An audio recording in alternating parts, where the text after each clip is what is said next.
colonialism is not over, right? Word. It's not over. This is still going on to this day.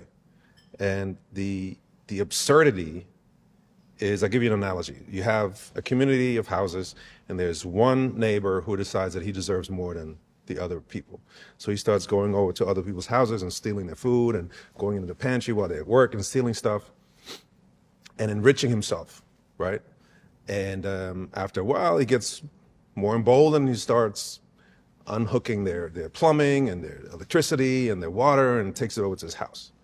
And when somebody objects, he throws a brick to their window and says it was a neighbor. And he starts pitting them against each other. Oh, right? wow. And they start fighting, and there's violence, and he starts giving guns to one so they can kill the other, and giving guns to them to kill the other, and he starts, creating all this chaos, craziness yeah. and chaos and violence. And it goes on for years and years and years. So after a while, now his house is the biggest house in the neighborhood, and he's got a compound because he's sort of gotten some other houses, paid cents on a dollar because the neighborhood is in uproar, the community is dilapidated and destroyed, so people have nothing to eat anymore. And then all of a sudden, people start coming over to his house, right? Because he's the only one on the block who's got food, who's got shelter, who's got security, so they jump in over fences and sleep in his backyard, and they work for scraps and work in his kitchen, and he calls them violent intruders, scum of the earth. He calls the police on them, and the police removes them back to their houses. But they don't exist anymore, right? Because they're dilapidated and destroyed. The whole community is destroyed. There's violence everywhere. Nothing works anymore. Yeah. So the absurdity is not that people come knocking.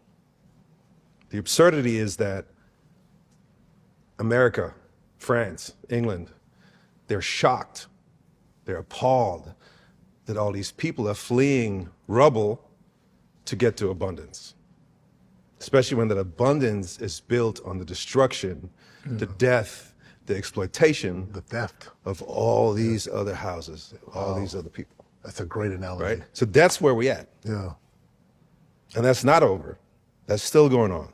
France is still taking $500 billion a year out of Africa right now, Billion. out of their 14 ex-colonies, because they made them sign the pact of the continuation of colonization back in the late 50s. And they had no choice but to sign.